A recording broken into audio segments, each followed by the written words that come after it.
Hello movie lovers, Bob for Bob's movie review here, and today I would like to review for you a movie I just watched called Caroushell, the second.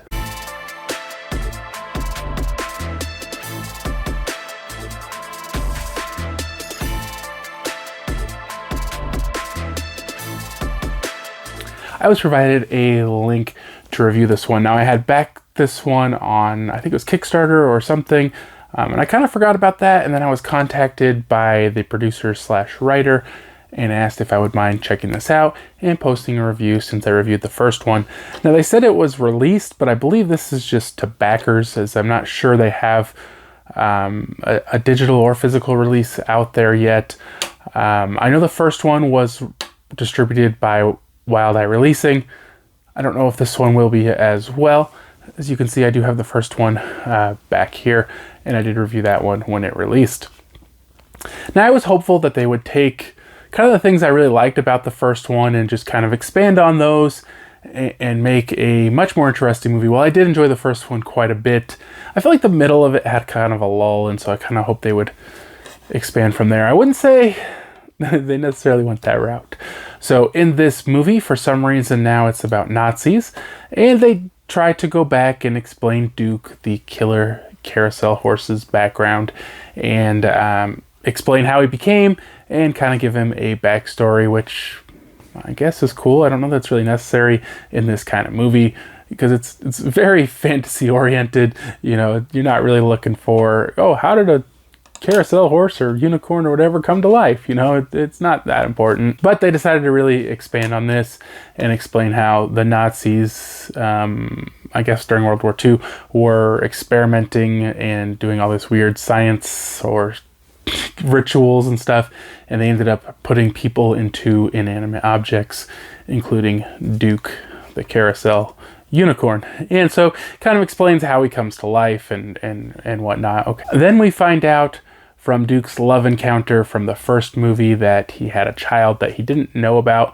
And at first I was confused because his child seemed more like a person in a carousel unicorn costume, or just a unicorn costume, as opposed to a piece of plastic. But it's because he mated with a human, although it didn't really take on any human characteristics, other than the fact that it could move and talk, and you know, it just still looked like a unicorn. But okay, so he finds his kid, and the Nazis have made it so they don't age, and they are trying to find Duke, and so they go to get his kid so they can get to him. And this one guy has to put on these silly costumes and try to fool Duke so that they can get his kid, and then Duke will have to join them or whatever to save his kid. And probably quite a bit before this, I'm wondering, you know, where did this horror element go? You know, the first one was about a killer carousel unicorn, and now it's about Nazis trying to kidnap a kid. And I just felt like the story to me just went so far off track of what I would have expected. Now everybody has their own likes, but it's just so far from what I would have expected it to be. I would have expected it to still be about Duke, the killer unicorn, you know, but it's really not. Even though it's mentioned many times in the movie how he is a killer unicorn and he's killed many people in the past, and he does kill some people in this movie, it's not really a focus of the movie, which is pretty disappointing to me. And the story got real old. It just, the Nazis trying to get the kid. Like, I was not into the story.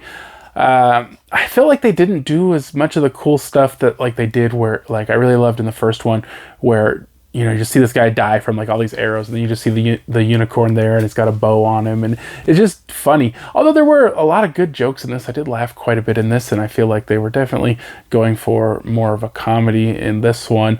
They did also get much more elaborate with the effects and some of the death scenes and the kills. They had a lot more prosthetics or makeup or blood, or you know, just they had a lot more going on in them, I think. The acting was pretty bad. You know, you expect, you know, really amateur acting out of something like this, and I think they delivered on that. So unfortunately, I wasn't super into this movie. Like, it just didn't have that same kind of magic I felt the first one did. I think making a sequel to the first one, this one's like half prequel, half sequel. You know, I don't know. I feel like just going on another killing spree. Would have made a better movie. They do hint at maybe another movie, at least, or trilogy at the end of the movie. But to me, I just didn't get super into it. I felt like the story wasn't what I wanted it to be. So I give this one a 2 out of 5. Now again, that is just my opinion, and that's all the review is. So I hope you guys did enjoy the video. If you haven't already subscribed for more videos, check the chess videos, and I'll see you guys next time.